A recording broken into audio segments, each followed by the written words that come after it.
India recorded an all-time high of 1,03,558 coronavirus infections in a day, pushing the nationwide COVID tally to over 1,25,89,000. Now, the single-day rise in cases surpassed the earlier peak of 97,894 infections, and that was last reported on September 17th last year, making it the highest since the pandemic began in India, while the death toll increased to 1,65,101 with 478 new fatalities. If you can just take a look at the states that are worst affected, and it's Maharashtra, as you can see there, leading by a mile. So Maharashtra really the state that's reporting the maximum number of cases. 57,074 new cases were reported in Maharashtra in a 24-hour period. 222 deaths were also reported. Now, this is the highest number of cases ever recorded in the state in a single day.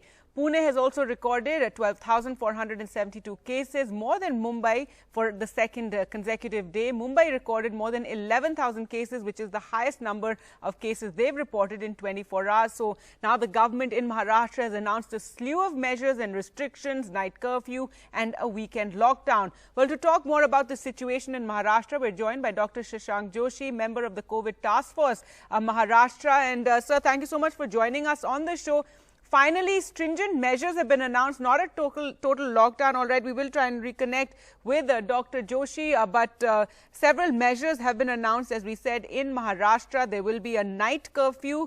There will also be a weekend lockdown. Now, this essentially means that from Friday night till Monday, Friday 8 p.m. to Monday 7 p.m., there will be a lockdown.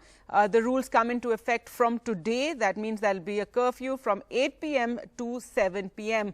There's also a stop on gatherings of 5 or more people throughout the day. Malls, restaurants and bars will be closed because, remember, these are closed environment in which you can't really practice wearing of masks, etc. Home delivery and essential services will be allowed. Well, let's go across to Dr. Shashank Joshi. And finally, sir, a slew of measures have been announced. So many people feel these restrictions should have come in a lot sooner because we already knew that the curve was going up since February. So I think the restrictions are already there. But I think there will be now better enforcement of those restrictions with a zero tolerance policy for COVID appropriate behavior and non-adherence to COVID appropriate protocols. So I think we are in a very grim situation and we are trying our best. Currently, we have a large pool of asymptomatic patients in the community, which we want to contain, which is invisible, which is either pre-symptomatic, asymptomatic or suspect COVID. And that is to be micro-contained. And that's the only way we can battle the pandemic, is to micro-contain, test and trace. Of course, ensure that everybody at large, adheres to COVID-appropriate behavior and bend the curve. Right. So do you think the public is, aware of the gravity of this crisis that they're in? Because yesterday, a journalist from another channel had shared a video of Juhu Beach and people are just crowding there as if there's nothing wrong, there's no pandemic. Now we have visuals of the wholesale markets as well, the vegetable markets. And again, while it's less of a crowd than before, it's still fairly crowded. So is the, Aam Janta, so to speak, the public at large aware of this crisis? I think they are getting aware of the crisis and we need to do more and more educational measures to them to sensitize them that this is a large problem which is facing the state and the country. And we need to sensitize them that it is mandatory to follow the COVID appropriate protocol with zero tolerance. Unfortunately, people at large took COVID too lightly or thought that it is over, and that's not true at all. And I think we need to keep sensitizing them in the local language so that they understand and there is a behavioral change which will happen. And Doctor, people keep asking us why Maharashtra. So I'd like you to explain that, why has Maharashtra seen such a huge number of cases? We know that it's one of our industry. Bombay, of course, Mumbai is has large. It's our financial capital. There's industry at large around Maharashtra. There's a lot of international travel as well. So if you could tell us about that. So there are urban ghettos in Maharashtra where there is clustering. So there is more population density. Say compared to Delhi or Uttar Pradesh, the population density of Mumbai is huge.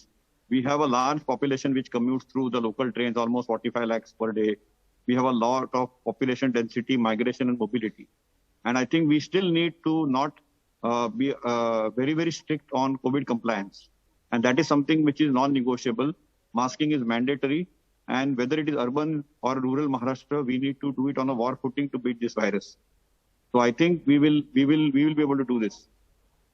And what about the role of variants now? The central government has played it down. They said that there's, the variants aren't behind this surge in cases that we're seeing. We do know that a double mutated virus was identified in several cases in Maharashtra. There's also, of course, the UK variant, which Punjab has come out and said that they have a high incidence of UK variants among the people who are testing positive there. But are we playing down the role of variants? Because we do know from other countries' experience that variants tend to be more infectious, and that is a worry, and that could be a reason why we're seeing such a steep climb in the COVID numbers in this second wave. So second waves have always been more deleterious, and very, very clearly we know that the variants or no variants, the public health strategy doesn't change independent of the variants. Sure. Currently, the government has not been able to establish any correlation between variants and the current strain. But one thing is sure, that this current wave, the patients are faster spreading and faster recovering with a low case fatality rate. So that is something which is welcome, but it has overburdened the system very quick and fast. So by the time the genomics, we have some of the best genomic scientists in the world, they will prove the variant hypothesis. I think there is no, laxity on terms of COVID-appropriate behavior, COVID-appropriate protocols and adherence to them. So that is mandatory. So I think that is what Maharashtra needs to do, and all the states which are vulnerable and affected need to do it on an urgent priority basis. And this is like an emergency or a disaster. Second wave is here as far as we are concerned for the last couple of weeks, and we need to bend the curve as early as possible. Right. No, absolutely. The public reaction or response to coronavirus, whether variant or not variant, of course, remains the same, is to mask up and maintain social distancing and avoid crowded situations. But what is the situation in hospitals currently? What about the oxygen availability? We also saw visuals from a Nagpur hospital where you had two patients on a single bed, and it was being said that patients are coming in from neighboring states, and that is the reason why they were facing the shortage of beds. So if you could tell us, what is the situation right now? So I think the healthcare capacity is rapidly filling up, which is why more stringent measures have been adopted by the state. But still there is adequate capacity, particularly in the public health space. And they are doing their best to upgrade it and ensuring that each patient gets treatment. My only appeal is that don't panic when you get COVID. If you're asymptomatic or mild disease, and if your doctor can treat it and manage it at home, then please ensure that you follow that connectivity or do an institutional quarantine. Many patients may not need hospitalization, but can be done very well with institutional quarantine itself under medical supervision. So COVID in 80% of cases is asymptomatic, can be managed efficiently under medical supervision at home. And the people who deserve the bed most should get it. And we should ensure that there is zero lag time. Also, people should not be complacent even if they get COVID in the first week and they are asymptomatic in the second week. If they desaturate, they should do a simple 6-minute walk test. And if there's desaturation of the 6-minute walk test, they should immediately seek medical help, get oxygen. And I think the state has adequate oxygen, but they're trying their best to ensure that there are no shortages of supplies, whether it's oxygen, medication. The public health department, Dr. Vyas and his team, are working 24/7 to ensure that people at large are taken care of. Right. And finally, Doctor, do you feel we're in a better position? I mean, it's unfortunate that we're in the midst of this second wave, but are we in a better position given how much, all of you doctors have learned over the last 1 year, how to deal with this illness? And like you're telling us, these are the measures that people who've tested positive can actually do and assess whether they're in need of hospitalization or any sort of medical intervention. So we certainly understand the virus better now. So we know that if somebody is asymptomatic, they have to monitor themselves. They have to do their saturation after a 6-minute walk test. We know what are the red flags to admit. We know what are the red flags to move from an admitted regular bed to an ICU bed. So all those things are better known. So we know the pattern better. We also know what works. Pretty much only it's oxygen, steroids later on if oxygen doesn't work, as well as prone position is the one which works. Medications have very limited role, but even whichever ones which work, we know them well. There has to be a restricted use of remdesivir. There has to be a restricted use of some of the monoclonal antibodies, but the most deserving people need to take them. So now there is a better pattern recognition and better protocols so that we can save lives. Our target is to save lives and ensure that people go home even if they get severe COVID. All right. Thank you so much, Doctor, for speaking to us here at NDTV and taking time out. And hopefully, we can get through this situation, this crisis together. But yes, the appeal by all doctors is for the public to continue practicing those COVID protocols, stay home and social distancing, and of course, wear masks. Now, let's talk about the vaccine drive, because vaccination is the only way, as experts say, that we're going to end this pandemic. The number of total vaccinations in the country has crossed 7.9 crore, 16 lakh 38,000 1,464 vaccine doses were administered yesterday across the country, and that's lower than what we've been aiming at. We've been hoping to cross at least 30 lakh and then eventually 50 lakh per day. Now, while a huge number of people have been vaccinated in totality, if we see it as a proportion of India's population, it remains minuscule, and there is an urgent need to increase the vaccine drive. If we look at the share of people who received at least one dose of COVID until the 3rd of April, and these are numbers that have been put together, vaccine doses per 100, Israel has covered 60%, 60.73% of their population. The UK has covered 46.29%.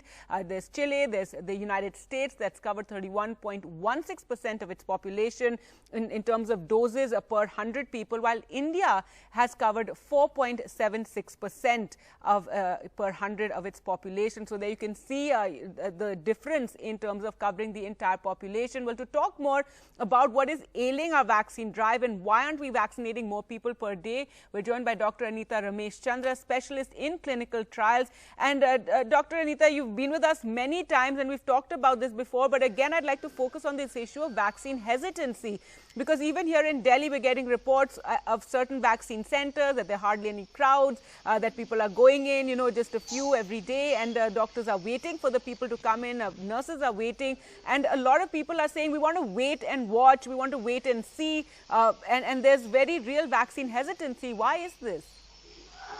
Yes, you are right, Gargi.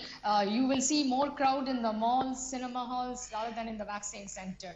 Yes, I am inside the hospital now, and the vaccine centers, slowly only people walk in, they sit, and you can see the elderly people are walking in. That real crowd, that real drive, yes, I need the vaccine today, is not there. So yes, that's a big concern, and all of us, we need to do, and we healthcare workers, even as citizens of India, the government and the media needs to go for more propaganda. And as I have seen in NDTV, you're trying to tell the people, yes, the virus is not gone, the virus is with us, the virus is mutating, and there's rise in the number of cases. We are all getting infected. Yes, please come forward, take the vaccine. Now, the vaccination drive is expanded all over India, and the Prime Minister discussed with all the vaccine experts and trying it to open it from, it can be a door-to-door delivery 24/7. They are trying to do to reduce the vaccine wastage from 6% to 1%. And that will also give a lot of confidence to people that yes, the vaccine is safe. And I keep telling everybody, do not ask what vaccine you got, Covishield or Covaxin, both are same. At least I didn't ask, I'm vaccinated. So we have seen the phase 3 data. We have seen the safety data. We know we get 70 to 80% of the results after getting the vaccine. And this has to be reinforced over and over again to the people's mind. Yes, please walk in and get your vaccines, and the vaccines are free in the government hospitals. You need to pay a small amount in the private sector to get it, and there is no side effects, but it gives you 80% protection from having the virus. And Gargi, one more point I want to tell you. There are some incidents of people with virus with the vaccine getting the virus, but take it from me, they are very minimum infection, very mild infection. Right. In fact, so I was going to ask you that some of the doubts people have. One is that can I get coronavirus if I take the vaccine? That's one of the doubts people have. Then there's this whole thing about how it can change your DNA. That I think is more it's spread on WhatsApp, more in relation to the new vaccines like Moderna and Pfizer that aren't being used here. But yes, if you could talk about this. Yes, answering the second question. See, this virus, once it gets getting into our own DNA and changing the DNA, it's as of now not scientifically proven. Very few viruses does, particularly the HIV virus plus, but as of coronavirus and the vaccine has not yet been proven. There is myths going on, but I think we should not discuss about this. And have evidence to say that. So this should not spread and cause of the harm for the vaccination policy.